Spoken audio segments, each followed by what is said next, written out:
Saludos amigos, muy buenas noches. Otro de esos programas fáciles que se me presentan en Del Cielo a la Tierra.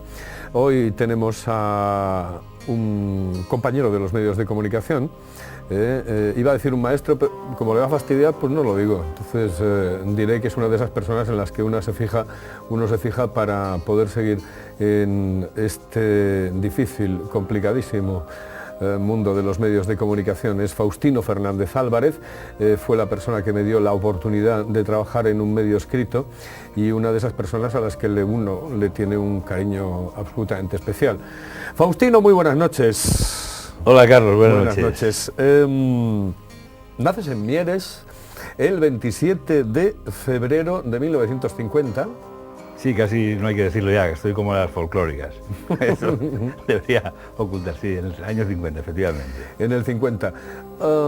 Te pasas prácticamente toda la infancia en lo que son los primeros años en Mieres.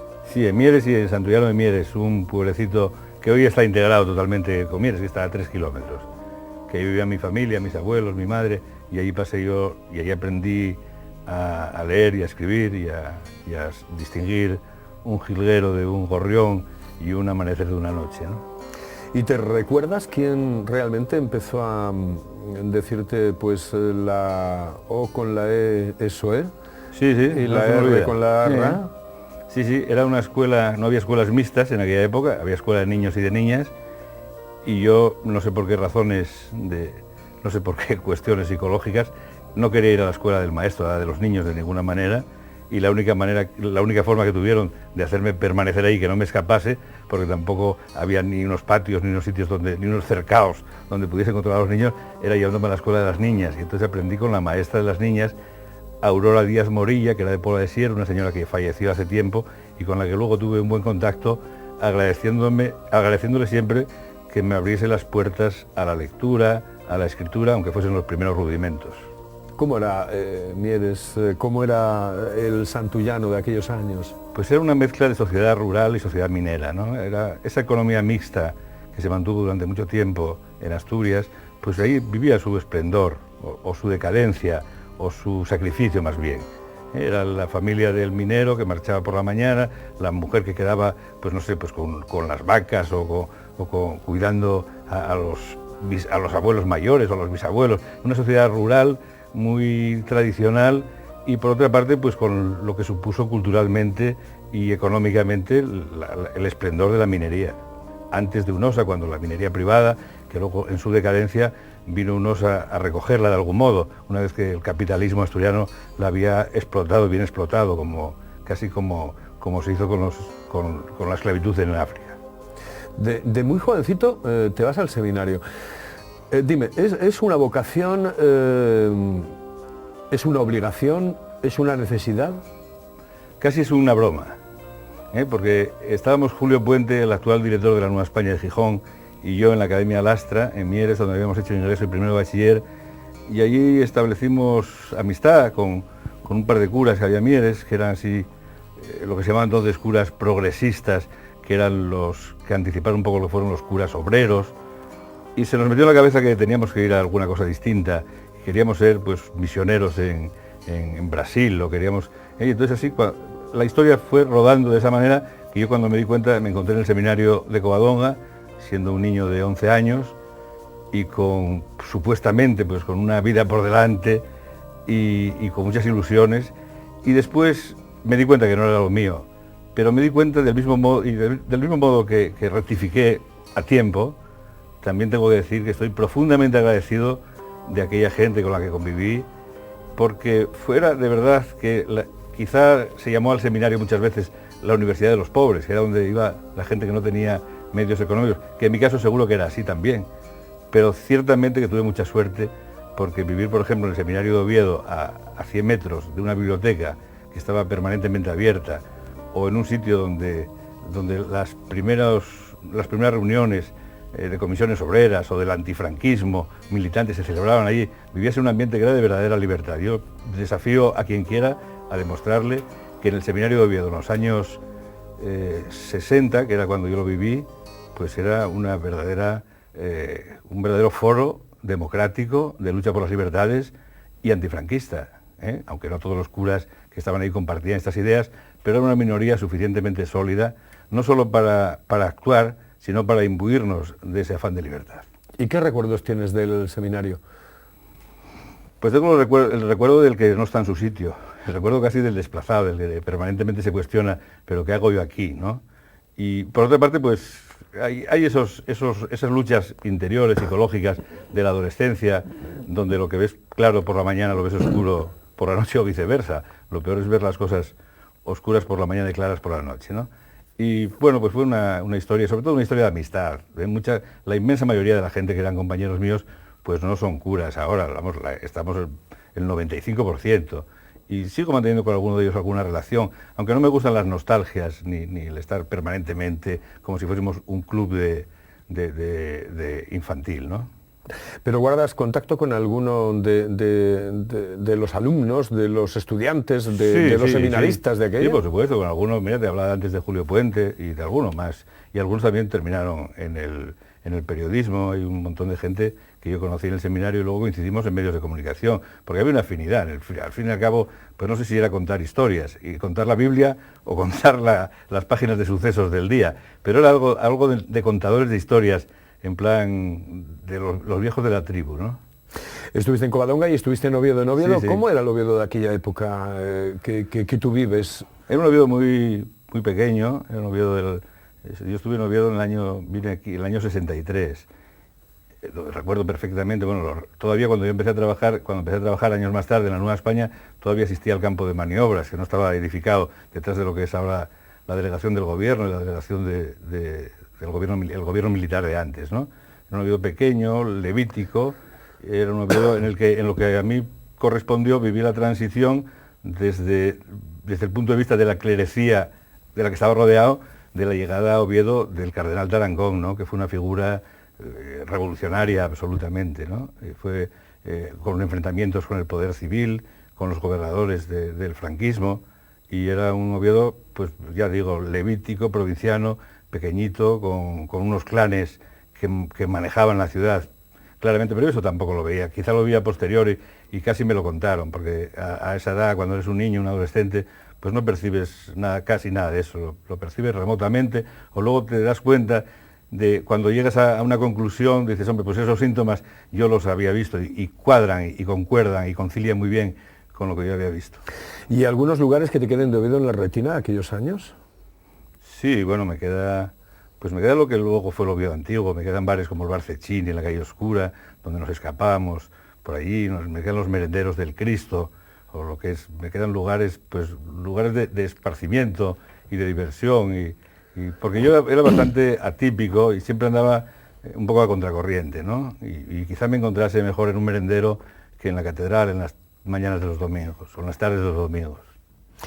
¿Y qué recuerdos de la Academia Lastra? Porque en la Academia Lastra es donde empiezas tú a tener un contacto ya en juventud con lo que van a ser tus próximos estudios. Sí, bueno, la Academia Lastra, después de terminar lo que era la escuela, el colegio, la enseñanza primaria, pues fui a iniciar la enseñanza media, que era el ingreso y el primero de bachiller en Mieres, y ahí tuve era la apertura a un mundo distinto, ¿no? Quizá lo más llamativo para mí fue que a partir de ingreso ya no había un maestro o una maestra en mi caso, sino que para cada asignatura había una persona, lo cual me parecía una especialización magnífica. También recuerdo que en la Academia Lastra había muchas trampas, los profesores no eran aquellos titulados a quienes correspondería dar clases, sino que era mucha gente que por ser familia de los dueños de la academia, pues estaban allí dando clases, de tal modo que cuando llegaba un inspector llamado don Benedicto Nieto, el día antes nos llamaban para que aprendiésemos de memoria la lista de quiénes eran nuestros profesores. Si os preguntan quién da matemáticas, se llama fulano, y no era verdad, pero éramos cómplices. No sé cómo nos suspendían después, porque podríamos haberlos denunciado. Pero en fin, lo digo sin ninguna animadversión, eran cosas de la época y seguro que en todos los sitios eran así, y en muchos peor, y en la Academia Lastra, los 2 años que estuve allí, pues lo pasé muy bien. Ese es como un puente para estudiar periodismo, pero por libre. ¿Cómo es esto de estudiar periodismo por libre? Bueno, lo hacíamos mucho, porque periodismo no existía, periodismo era una pantomima. La carrera como tal, los contenidos de la carrera eran una deficiencia tremenda. Entonces era muy fácil el conciliar el trabajo en una redacción, que es donde de verdad se aprendía, con el ir trimestralmente a examinarte, o anualmente en teoría, claro, pero luego siempre te quedaba alguna asignatura, porque eran un ingreso que era complicado, por una cosa así como historia de la humanidad, ideas universales, era un coladero para meter a quienes ellos quisiesen, y a quienes, si alguna persona era muy desafecta al régimen, pues tenían un pretexto para que sin que pudiese reclamar de ningún modo, pues no dejarlo entrar en aquella secta, ¿no? O en aquella cofradía. Entonces, era fácil, como te digo, conciliar esto, porque y luego eran 4 años y luego un examen de reválida, pero en los 4 años había asignaturas pintorescas, recuerdo que había historia de la fotografía, y a su vez había fotografía práctica.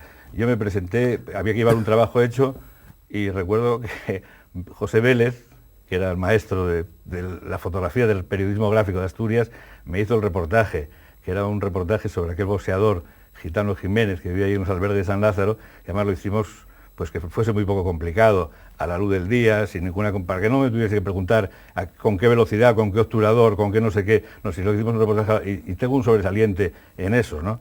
Y en Historia de los Deportes, que era otra asignatura, bueno, lo de la fotografía lo decía porque el profesor era el fotógrafo de cámara de Franco, un tal Campúa. En Historia de los Deportes, cuyo profesor era Antonio Valencia, que era un gran escritor, era crítico literario en la Gaceta Ilustrada, pues estábamos Julio Puente y yo y nos preguntaron la alineación de España en el partido internacional contra no sé quién. Y Julio me iba diciendo futbolistas, y yo conté 15, que oye, que nos pasamos, no, es que es con los reservas. Díjame, yo creo que yo de 11, con que ponga 8, 7 u 8, ya es suficiente. Bueno, al final, yo no sé si los puse todos, pero tengo el honroso título de que yo, que no sé nada de fútbol ni de deportes en general, pues de tener un sobresaliente, una materia de honor en la historia de los deportes. O sea, esto da pie a pensar que lo que era aquello. Lo que no tuvieses tú que como un autodidacta o con el ejemplo de los maestros que tenías en las redacciones, o aprendiendo de la vida, o observando, pues no te lo enseñaban en la escuela de periodismo porque ya digo, era una cosa muy deficiente. ¿De esa estabas en Madrid? No, estaba en Oviedo. ¿Estás en Oviedo? Estaba trabajando en la Nueva España, en Asturias de Mar, que fue mi primer trabajo, y luego en la Nueva España, y iba a examinarme, pues eso, ya digo, en junio oficialmente, algo que daba para septiembre y a veces para febrero. Cuéntame dónde os reuníais la gente que estáis metidos en el mundo de la farándula de aquella.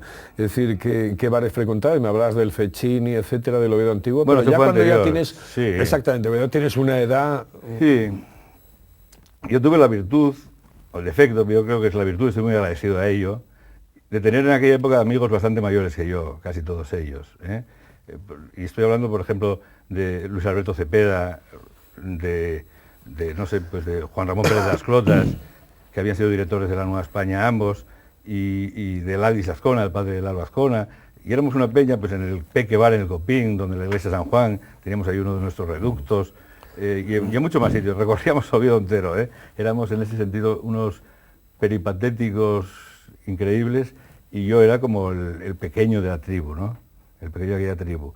Y sitios, pues recuerdo, no sé, pues todos los merenderos que había, como decía antes, en el Cristo o en el Naranco, había muchos sitios de referencia, pero también mucho en el centro de la ciudad, era cuando el Paredes era uno de los centros de conspiración de la ciudad, ¿no? O el Pelayín, el Pelayo Pequeño, o en el Marchica, tanto en el restaurante como en el Marchica Rojo, en fin, son historias de un Oviedo que ya, por desgracia, no existe, porque en Oviedo lo llamativo es que últimamente los negocios de hostelería, que parece que van muy bien y que van esplendorosamente, son los que cierran, por razones inmobiliarias en muchos casos. José Luis Martín Descalzo es una de las personas que te marca un poco, ¿no? Es decir, quizá te veías en un momento determinado de tu vida en él, ¿no? Sí, José Luis Martín Descalzo yo lo conocí mucho más tarde, pero era un cura de Valladolid que había ganado el premio Nadal con una novela, La frontera de Dios, había sido el enviado especial de la Gaceta del Norte, luego integrado en el Grupo Vocento, en lo que es el Grupo Vocento, en el Concilio Vaticano II. Entonces él conciliaba lo de cura y lo de periodista. Y yo, cuando tenía muchas dudas de si una cosa u otra, decía, hombre, pues la síntesis. Este es el personaje, ¿no? Luego tampoco me convenció. Tampoco me convenció mucho. Escribía muy bien, era un estilista perfecto, pero predominaba en él lo doctrinal muy por encima de la neutralidad y la objetividad que se le debe exigir a un periodista. Yayo, misionero en Burundi, bueno, también es otra de las personas que realmente marca una parte de tu vida, ¿no? Hombre, sí, fue profesor mío en el seminario en Covadonga y amigo, y era de Santa Cruz de Mieres, de muy cerca de donde vivía mi familia y donde yo vivía, y bueno, es un personaje que actualmente es capellán del Hospital Álvarez Builla de Mieres, pero es el hombre que está en Burundi y no se quiere marchar cuando lo amenazan, cuando las peleas de los Hutus y los Tutsis, está en la primera lista de los que van a matar y no se quiere ir, no quiere volver a España de ninguna manera, quiere morirse ahí con los suyos, demuestra la calidad y el coraje, ¿no? Y tiene que ir el arzobispo entonces, Díaz Merchán, pues más o menos ordenarle, dentro de las atribuciones legales que puede tener un obispo sobre un cura, que regrese, y regresó de muy mala gana y estaría feliz allí. Y era un personaje sensacional. Me enseñó otra de las aficiones, fíjate que eso sí que va a ser una sorpresa, que era el montañismo, el alpinismo, ¿no? Entonces en aquella época éramos muy montañeros y muy de picos de Europa y muy de Peño Viña, y hacíamos escaladas invernales y hacíamos algún pinito ya más serio, más arriesgado. En mi casa, mi familia estaba muy preocupada con esto, y nosotros teníamos la cuerda y las clavijas, y todo escondido ahí en una estación de ferrocarril para poder cogerlo cuando marchábamos, y era Yayo uno de los inspiradores. A mí Yayo me enseñó a querer los picos de Europa y especialmente el macizo occidental. Estando estudiando periodismo, empiezas a trabajar ya pues como meritorio en La Nueva España, de mano, ¿no? No, primero en Asturias Semanal. Asturias Semanal, ya desde el número 0, ¿no? Es mi primer trabajo. Es cuando se funda Asturias Semanal, yo conocí a Graciano. Yo había escrito unos artículos que me publicó Ricardo Vázquez Prada en Región.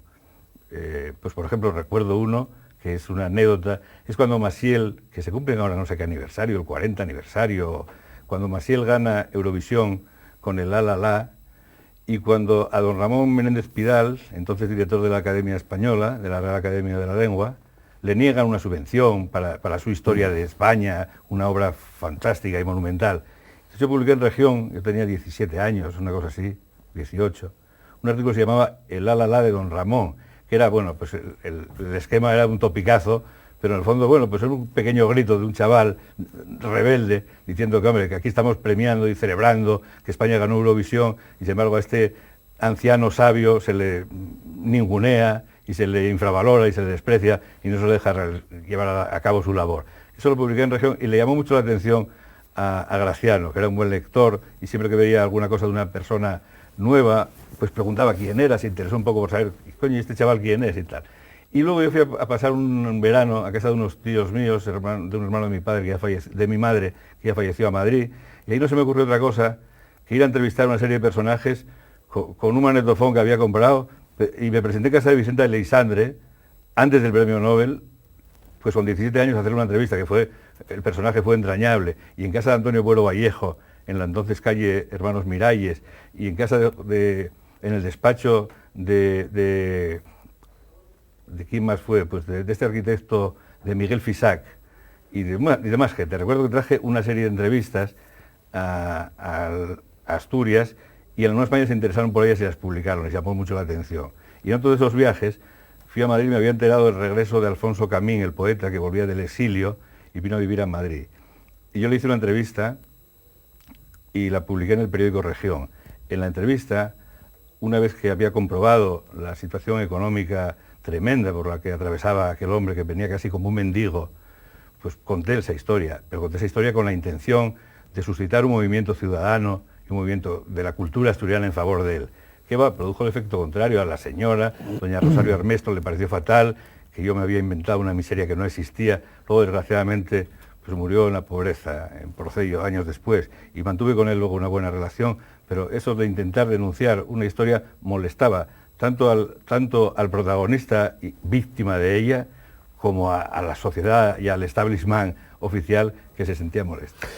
Asturias Semanal era como un halo de libertad, como una especie de isla en el Pacífico, ¿no? Dentro del posfranquismo, ¿no?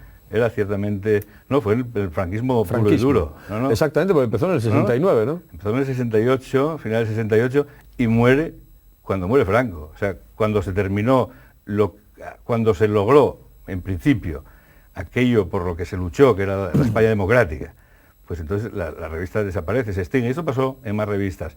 Le pasó a Triunfo, le pasó a Cuadernos para el Diálogo, le pasó a una revista que se editaba en Canarias, San Sofé, le pasó a otra revista, Andalán, Aragonesa. Había una serie de revistas antifranquistas, ciertamente, y que se fueron extinguiendo a medida que terminó, que cumplieron su misión, que no era que Franco murió en una cama de un hospital de la Seguridad Social, vamos, que no era un franquicidio, sino que ciertamente pasó el tiempo y en fin, la España de las libertades quizá exigía otras cosas, o tengo también la impresión, y tendré siempre la sensación de que hubo una ingratitud hacia esas publicaciones. Aquella sede en Santa Susana con la calle del Rosal, ¿no?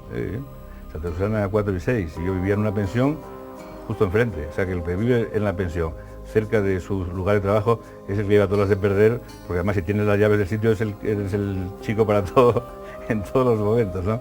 Pero bueno, yo ahí fue una gran escuela. Ahí conocí pues eso, a Graciano, a Juan de Lillo, Lorenzo Cordero, Guillermo García Alcalde, Juan Cueto, no sé, pues era una redacción fantástica. Yo te decía lo del posfranquismo porque recuerdo que José Manuel Vaquero, que estaba trabajando en Asturias Semanal, en el 77 me hizo una entrevista cuando yo era secretario general de la Joven Guardia Roja, que era una organización de la extrema izquierda absoluta en España, era el brazo joven del Partido del Trabajo, y digo que en aquellos 3-4 años sí se dio la posibilidad de ver algo que podía tener una continuidad. ¿Por qué no tuvo continuidad en un momento determinado Asturias Semanal? Se intentó, pero fue difícil. Luego Graciano tuvo la iniciativa de un periódico diario, que era lo que procedía en aquel momento. No había cultura de semanario. Y cuando no hay cultura de acudir al kiosco semanalmente, la hay para las revistas del corazón. El Hola, Semana, 10 minutos, lecturas. La señora o el señor que la compra sabe que el miércoles o el jueves tiene su cita con el punto de venta, ¿no? Pero con la revista política y con la revista de información general hay una escasa tradición, y prueba de ello es que los semanarios en general, con alguna excepción, en España no triunfan. Bueno, vamos a irnos al descanso porque llegamos prácticamente al ecuador del programa, pasa rápido, yo siempre lo digo, y después entramos en una serie de medios de comunicación en los que estás, que realmente son toda una historia del periodismo en Asturias. Hablamos de Televisión Española, de aquellos inicios que quiero que me cuentes porque tuvo que ser maravilloso vivir con la gente que comenzaba, que iniciaba su andadura en aquel momento. Así que nos vamos con el descanso y volvemos en un instante, Faustino. Pues muy bien. Señoras y señores, en un instante aquí en Del Cielo a la Tierra, Faustino Fernández Álvarez en Teleasturias, en su programa.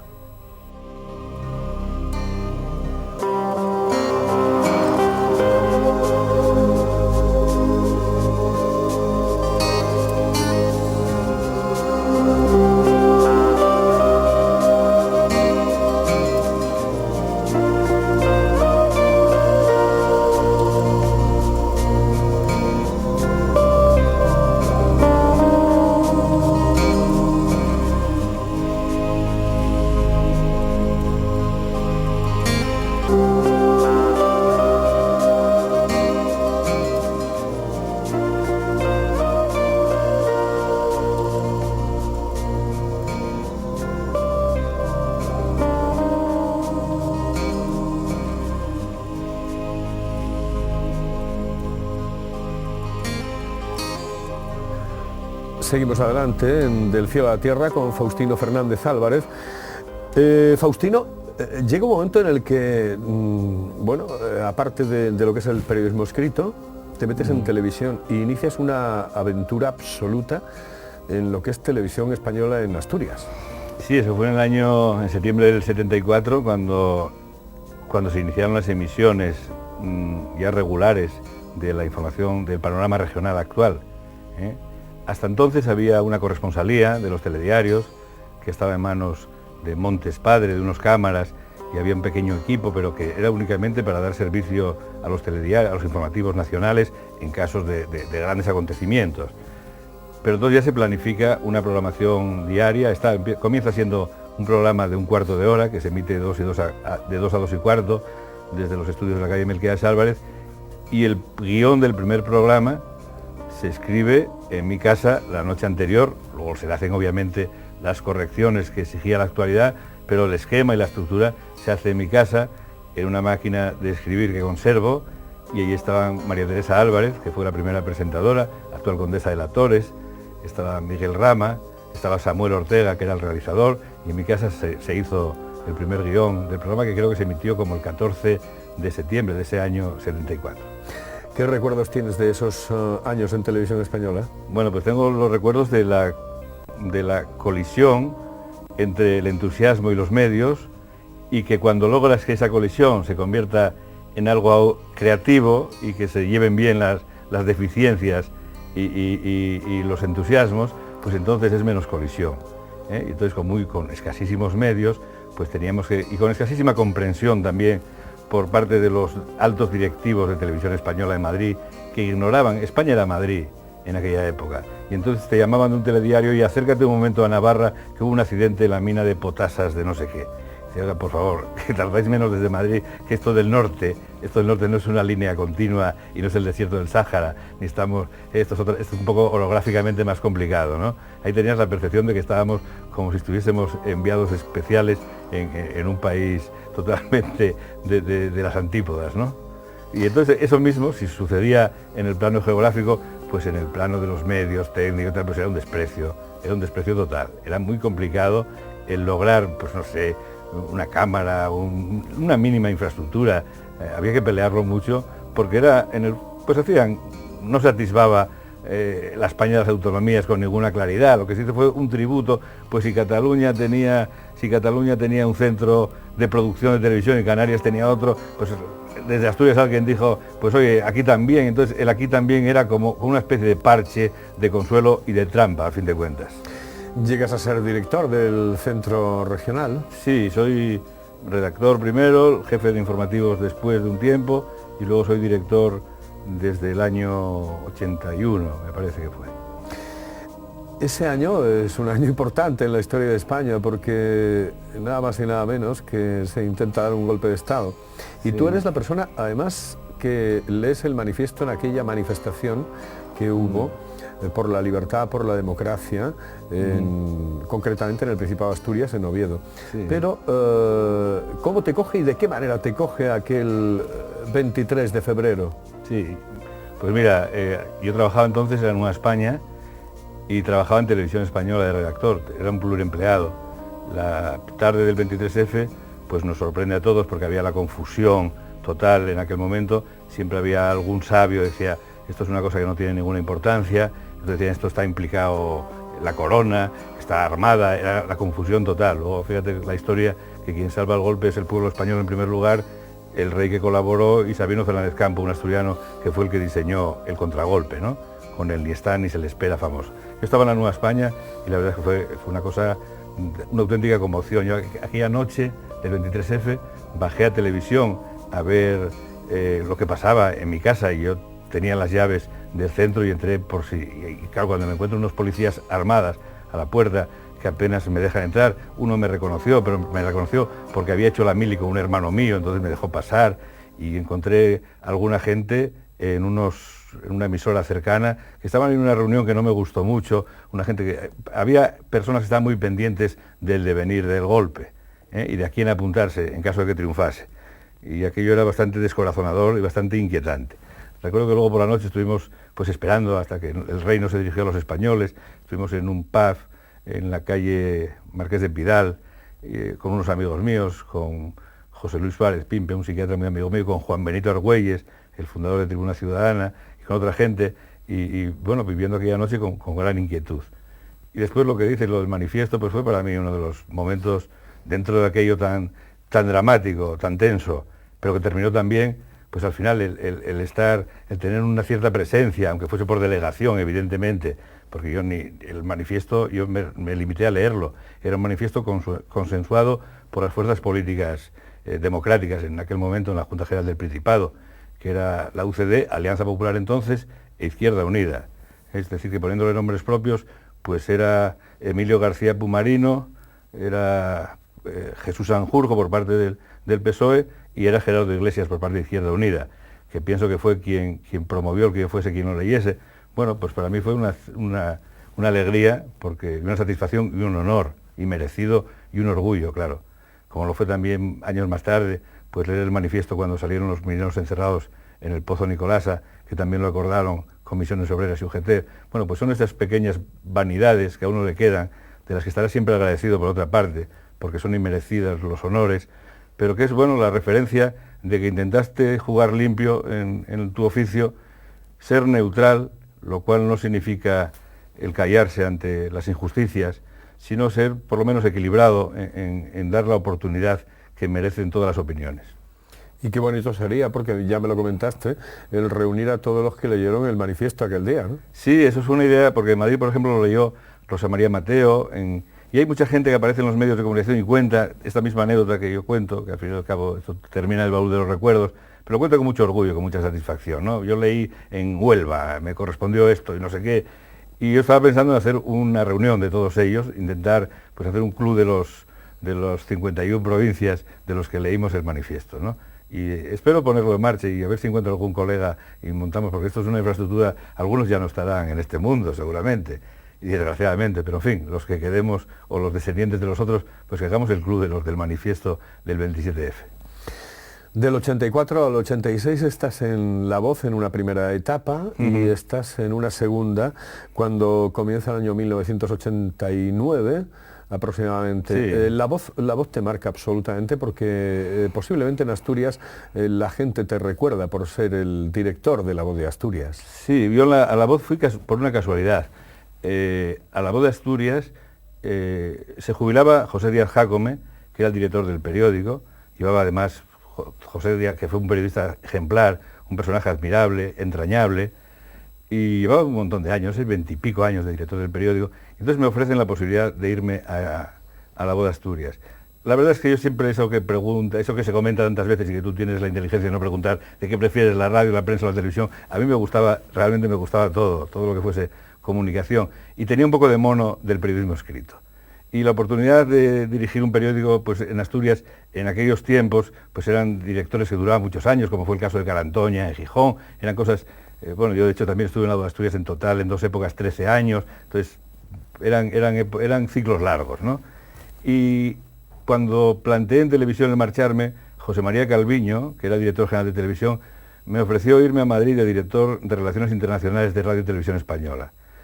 Y era una oferta pues muy tentadora para un profesional, pero también dije, mira, esto de director general de Relaciones Externas e Internacionales, vamos a matizar, voy a acabar siendo el chico de los bolígrafos y los llaveros para los colegios que van a las televisiones, porque los asuntos realmente importantes internacionales no se van a decidir en televisión, ni por supuesto los voy a decir yo, o sea, voy a ir un poco de recadero de lujo y no me apetece más ir a La Voz de Asturias. Y allí fui con un primer empresario que era José Eladio Amado de Lema, ya fallecido, y estuve 2 años allí hasta que acabamos como los Rosario de la Aurora, porque eran 2 conceptos de la comunicación y del periodismo totalmente diferentes, y entonces de ahí me fui a ejercer la profesión por libre, como ahora lo estoy ejerciendo un par de años, hasta que luego apareció el Grupo Z en el año 89.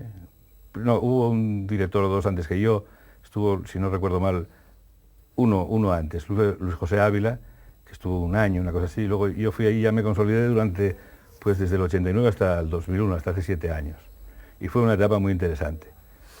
La segunda en La Voz ya es algo un poco más serio, además es una etapa muy bonita, además yo tuve la suerte de vivir por lo menos 3 años contigo. Es una etapa guapa, ¿no? Sí. Sobre todo en el inicio, ¿no? Sí, yo creo que en el inicio y en el final, la verdad es que La Voz de Asturias alcanzó su máximo por aquel equipo y por el Grupo Z y por la potencia y el cariño que le tenía a este periódico el fundador del grupo, Antonio Asensio Pizarro, fallecido también prematuramente, pero uno de los personajes más grandes de la comunicación en España, sin ninguna duda, a quien la democracia y las libertades le deben mucho a su apoyo, a su iniciativa, a su coraje, a su capacidad para vislumbrar los horizontes y para saber los caminos por donde hay que ir. Y en La Voz de Asturias yo trabajé con absoluta libertad con respecto a la empresa. Una vez que te otorgan su confianza, pues no es cuestión de estar diariamente examinando de cómo van las cosas. Hay confianza o no la hay en estos puestos de responsabilidad, pues no se puede hacer un escrutinio cotidiano de los hechos menores o mayores, ¿no? Entonces pasé una etapa de libertad absoluta, donde pude formar mi equipo, donde tuve medios y donde llevamos a La Voz pues a un momento, yo creo, importante en la historia del periódico, que ojalá siga muchos años y tenga mucha suerte en el futuro. ¿Qué recuerdos de aquella, de la gente que trabajaba contigo, etcétera? Pues mira, te recuerdo pues muchos, por ejemplo, no sé, el magisterio de Lorenzo Cordero, el haber convencido al poeta Ángel González para que escribiese en el periódico, el haberte convencido a ti, el haber convencido a Paco Ignacio Taibo, que ya no tenía relación con la prensa asturiana, que desde México colaborase con nosotros, el haber celebrado el 75 aniversario del periódico con una serie de actos que trajimos a Asturias a personalidades de la vida política, cultural, etcétera, y que hacíamos unos almuerzos en el Hotel de la Reconquista abiertos a la gente y que fueron un auténtico foro en aquel año, que pasó Jordi Puyol, Alfonso Guerra, José María García, digo, gente del mundo de la cultura, del mundo del periodismo, del mundo de la política. Invitamos a todos los corresponsales extranjeros en España a visitar Asturias para que la conociese y diese su versión de ella. En fin, fue una época, pero de ahí lo que recuerdo sobre todo son a las personas, lo que te queda al final son las personas, gente tan entrañable, sobre todo como Luis Miguel Rebustiello o Luis Mugueta, el actual director, que eran los subdirectores en la época que yo estaba allí, y todos los demás, y todos los amigos, y la cantidad de buenas relaciones que se mantiene, lo mal que se pasa en los periódicos y lo bien que se pasa también. Era cuando en las redacciones se podía fumar, donde podía salir a tomar una copa, no como ahora que parecen oficinas bancarias. Tuviste tu propio programa en televisión. Sí, eso fue un programa en televisión nacional, en la época en que no había privadas, por lo tanto teníamos una audiencia, era en la 2, a las 12:30 de la noche, los martes, pues teníamos una audiencia de 5 o 6 millones de espectadores, de noctámbulos, que con la cadena única, casi, porque yo creo que la 1 terminaba la emisión antes, no se emitía por la noche. Había un momento en que o nos veían a nosotros, no tenían más remedio, ¿no? Y allí pues había personajes tan pintorescos y distintos, vamos, lo de pintoresco no lo digo peyorativamente, pero como Emilio Romero y Santiago Carrillo, eran abonados fijos a la tertulia aquella por orden de la superioridad. Y yo los otros 3 contertulios sí los podía elegir yo. Para los otros 3 tenía libertad, pero estos 2 ya había un pacto con ellos, en la época anterior de la tertulia ya estaban, y era un poco, yo intuyo la mano de Alfonso Guerra en esta historia, porque los 2 se llevaban muy bien con él, uno desde la derecha, Emilio Romero, y otro desde la izquierda, pero eran 2 personas a las que admiraba mucho Alfonso Guerra en los tiempos de su escritor. A mí no me molestaban, sino todo lo contrario, me pareció una buena idea que estuviesen estas 2 personas allí. Ya tanto se habló del día en que Fraga Iribarne presentó a Santiago Carrillo en el Club Siglo XXI como una reconciliación, pues también estaban ahí estos todas las noches. Es cierto que antes del programa, que estábamos ahí un poco de tertulia o preparando los temas, la relación era tensa, eso por mucho que se cuente ahora, la relación sobre todo de Carrillo con respecto a Emilio Romero lo despreciaba bastante y hubo momentos en que realmente uno estaba un poco incómodo en aquella situación. Intentamos evitar que estuviesen demasiado tiempo juntos o tuviesen que debatir antes del debate. Pero luego pasaron por ahí todas las semanas gente distinta, pues pasó con tertulios muy habituales algún asturiano, como Cándido Carlos Luis Álvarez, otro maestro absoluto de la profesión, o como Pedro Páramo, que es de Arenas de Cabrales, que fue director del semanario Tiempo, o luego Margarita Saedí, Natibel Preciado, Pedro J. Ramírez llegó a ir de aquello también, que luego no solía ir por aquella época a tertulias, no sé, era una gente muy Miguel Ángel Aguilar, una gente muy variada y que a mí me enriqueció mucho y lo pasé muy bien y fue una experiencia inolvidable. Prueba del éxito que tenía, ya digo, porque era cadena única, era la cantidad de cartas normalmente metiéndose con nosotros. Por supuesto, honrosamente sucede así, ¿no? El que le gusta una cosa, pues no suele llamar, el que está de acuerdo, pero siempre se veía algún matiz. Recuerdo como anécdota que cuando se descubrió el caso Juan Guerra, el gran afer de los cafelitos del hermanísimo y toda aquella historia, Emilio dijo, no, eso no tiene importancia, es una anécdota, de eso mejor no hablar. Pero bueno, se habló de ello. ¿En qué momento están los medios de comunicación, Faustino, ahora? Pues en un momento porque me estás hablando de una época que, claro, muchísimos recordamos con cariño, una época de libertad, una época distinta, una época en la que posiblemente no hubiese, a lo mejor me confundo, esos grandes bloques de la información, etcétera. ¿En qué momento sitúas tú los medios de comunicación, el mundo de los medios de comunicación ahora? Yo creo que hemos pasado de la aventura de la libertad al negocio o la industria de la comunicación. Lo cual no es peyorativo. El negocio de la industria o la industria de la comunicación tienen que ser rentables. La libertad sin rentabilidad es imposible. Siempre vas a estar hipotecado a alguien. La primera exigencia de cualquier medio informativo para que pueda ser libre es que sea autosuficiente, es que mediante la publicidad o mediante el pay-per-view o cualquier otra fórmula sea autosuficiente, pero ahora se está incidiendo excesivamente en el poder industrial de los medios y no en la libertad ni en el buen hacer periodístico en muchos casos. No soy optimista en estos momentos, pero pienso también que vendrán tiempos mejores. Volveremos dentro de un instante, espero, a tocar este tema de los medios de comunicación, pero se me ocurre algo que para mí es tremendamente importante. Has viajado mucho y has hecho unas entrevistas maravillosas. ¿Cuál ha sido el personaje que más te ha impactado en un momento determinado a la hora de hacerle una entrevista? Hombre, impactar por la fuerza del personaje fueron 40 minutos a solas en La Habana con Fidel Castro, ¿no?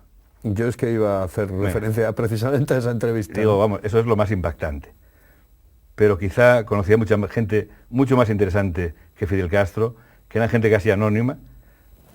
Lamento no acordarme de los nombres de algunos de ellos, pero recuerdo a un militar que entrevisté para el periódico Ya en Madrid, que había sido director de la Escuela Superior del Ejército de Zaragoza, de la Academia General Militar de Zaragoza, y había abandonado todo aquello para irse con el padre Llanos y con el padre Díez Alegría al Pozo del Tío Raimundo a abrir un hogar para drogadictos, para toxicómanos, para prostitutas, y me pareció mucho más interesante esa obra que la de Fidel Castro. Pero y por supuesto mucho más humanitaria. Pero Fidel, un tipo... Es un tipo seductor, Fidel es una estrella, además es un actor, es un personaje fantástico. A mí me llamó mucho la tengo grabada, conservo lógicamente la cinta magnetofónica de la conversación, a veces la vuelvo a escuchar y cuando oigo eso de su admiración por Franco, por ejemplo, ¿no? Bueno, te explicas muchas cosas después, porque ahora que estamos en la conmemoración de mayo del 68 y que hay tanta polémica sobre si aquello fue un error de una serie de locos o de idealistas, bueno, pues mire, ni lo de Fidel, ni lo del Che, ni lo del mayo 68 fue ninguna locura, fue una necesidad de la pura dinámica darwinista de la historia, que hay situaciones límite en las que se tiene que reaccionar de alguna manera. Lo que sería una estupidez es mantener esos parámetros eternamente y basar una sociedad en una revolución. La revolución es muy honrosa y yo creo que quienes la están estudiando con neutralidad y generaciones jóvenes de sociólogos y de politólogos, pues lo están viendo con más claridad que la pura pasión de tener en casa una foto del Che Guevara, que por cierto tengo la foto famosa del Che, me regaló una copia Alberto Corda, que fue el fotógrafo que la hizo, sacada del cliché original, ¿no? De las camisetas y tal, ¿no? Bueno, son las pequeñas joyas que uno conserva con verdadero cariño. ¿Dónde se encuentra la libertad en este momento en los medios de comunicación, Faustino? Pues la libertad se encuentra en una entelequia difusa y quizá en la interactividad a la que nos dan oportunidad las nuevas tecnologías, ¿eh? La libertad de verdad, la auténtica libertad, pues quizá esté en Internet, quizá esté en los blogs personales, donde cada uno se puede expresar a su manera, y esos precisamente, gracias a ese milagro de la globalización, está evitando que los medios de comunicación escritos se cierren en una cápsula sectaria, y tengan que abrirse porque si no les queda mucha rendija. Hay una oportunidad de hacer rendijas en la gran carcasa en la que se cerrarían. Si no fuese por eso, pues habría periódicos que serían muy de partido o muy ideológicamente muy cerrados. De hecho los hay, y más en Madrid que en Barcelona. Barcelona es una sociedad mucho más abierta y en las provincias tampoco. En Asturias, por ejemplo, tenemos una prensa yo creo que muy digna, una prensa neutral que mantiene, bueno, pues cada uno mantiene su criterio, pero no podemos quejarnos con respecto a lo que existe en otras regiones, y sobre todo la prensa de Madrid, que está mucho más radicalizada en posturas. Es un problema ya, una pelea de a ver si pongo yo al presidente del gobierno, o a ver si nombro yo al líder de la oposición, o a ver si traigo yo la lista de la candidatura. Las peleas entre el país y el mundo, o entre la COPE y la SER en la radio, son peleas yo creo que muy poco edificantes para una cultura democrática. Y luego que no se quejan, que no se queje nadie de que disminuye el número de lectores, porque en el pecado se lleva la penitencia. Lo que no se puede es utilizar los medios de comunicación en ningún caso para adoctrinar, ni para intentar confundir, ni para presionar, sino que son para contar las historias, para ser leales a los lectores y para criticar aquello que es censurable y para elogiar aquello que está bien hecho, que tampoco hay por qué hacer permanentemente una actitud de crítica y una actitud de rabia y de enfado con la vida y con el mundo. Cuando uno se mete con el poder, ¿tiene que saber exactamente con qué armas cuenta? Sí, sí, por supuesto, hasta llegan momentos en que hay suicidios, ¿no? Suicidios profesionales por eso, ¿no? Yo, por ejemplo, comento siempre mi pelea con el alcalde de Oviedo, Sabino Lorenzo, fue una lucha dura desde la Voz de Asturias. Él sigue, yo no soy director de la Voz de Asturias, él sigue siendo alcalde de Oviedo. Una visión simplista podría decir que él ganó la batalla y que yo la perdí. Yo no lo planteé nunca así, lo planteé como un servicio a los ciudadanos. Él sigue siendo alcalde, vivimos en una democracia, pero en fin, ya veremos estas cosas con perspectiva histórica y ya veremos lo que pasa dentro de a lo mejor de poco tiempo. ¿Y es aconsejable meterse con el poder? Lo digo para aquellos que te estén viendo en este momento y que empiecen... Porque claro, la recomendación para los que empiezan la carrera es abandonarla, ¿o no? Una de ellas podéis abandonarla y otra es si tienes el gramo de locura suficiente para saber que más que en una gran profesión de éxito o de relumbrón social, lo que te metes es en una zona de minas y de riesgos, pero si aún así te atrae, lo vas a pasar divertido y es recomendable que lo hagan. Pero que nadie piense que esto es una plataforma para ninguna otra cosa que no sea el contar la verdad de la historia, el intentar ser honesto, el intentar ser decente. Lo que pasa es que la palabra periodista es una palabra tan ambigua en este momento, tan polivalente, tan polivalética. Yo no me considero colega de estos señores que van a los programas de las putas y en las noches televisivas, ¿no? Es que dice, no, esto es famoso, ¿por qué? Porque sale en la televisión. ¿Y por qué sale en la televisión? Porque es famoso. Esa especie de retroalimentación estúpida. Y esos no son periodistas, ¿eh? O yo no lo soy, y a lo mejor tú tampoco te sientes así, pero no tenemos nada que ver con eso. Pero aquí se abrió la ventana de la vida privada y esto es una auténtica enfermedad infecciosa, contagiosa y lamentable. Y lo malo es que los empresarios de la comunicación pues argumentan con esa sabiduría socrática, aristotélica, de que hombre, es que la gente lo quiere, esto es la democracia. Mire usted, eso es una majadería, ¿no? Porque ni siquiera los anunciantes se atreven a cortar. Algunos sí, algún anunciante se negó a poner su publicidad, pero tampoco, porque saben, bueno, si tiene 4 o 5 millones de audiencia y no sé qué, es bastante lamentable. Por tanto, ese tipo de periodismo sí que va muy mal y debería desaparecer. Y lo digo desde el talante de que la comunicación es libre, de que la oferta debe ser variadísima, pero todo tiene unos límites, que es el respeto a los demás, el respeto a la intimidad personal y familiar, el respeto a los niños. Ante eso hay que ser absolutamente inflexible, intolerante y duro. Ahora vas por Libre, La Razón, Tiempo, Punto Radio. Luis del Olmo es una de las personas que bueno, siempre has tenido una relación muy, muy directa con él, ¿no? Sí. Históricamente, desde hace 25 años que tengo más relación con Luis del Olmo, que es una de las grandes figuras de la radio española. Y bueno, y con José Luis Balbín en su revista La Clave, con mi entrañable amigo y maestro Balbín, que fue uno de los grandes personajes. Fíjate, siempre se comenta eso, si existiese La Clave en este momento, pues La Clave existió. Después de que la censuraron en Televisión Española, que se la cargó Tierno Galván por un debate que le resultó incómodo y que prohibió sobre la financiación de los ayuntamientos, concretamente contra un caso de presunta corrupción que había en el Ayuntamiento de Madrid y que denunció un entonces concejal, el asturiano Alonso Puerta. Y después de acabar con La Clave en la televisión pública, se intentó en la televisión privada y ya no eran los mismos tiempos, ni había la misma curiosidad por la política, porque la política en el sentido profesionalizado, que es la que se ejerce, aburre, ¿eh? Es un mal argumento televisivo, es más bien una cosa de pelmazos y de gente que en muchos casos no merecería estar ahí. Un minuto o 30 segundos mejor para que le digas a aquel que tiene en la cabeza el empezar el periodismo, ¿qué es esto? Bueno, pues esto es, dice José Manuel Ponte, Mitterblum, el padre de Laura Ponte, que fue compañero mío en la Nueva España, dice, periodista es la forma más divertida de ser pobre. Hay otra frase americana que dice que un amigo que encuentra a su amigo en la ciudad y que ejerce el periodismo, dice, no le digas a mi madre que soy periodista, dile que soy pianista en un puticlub.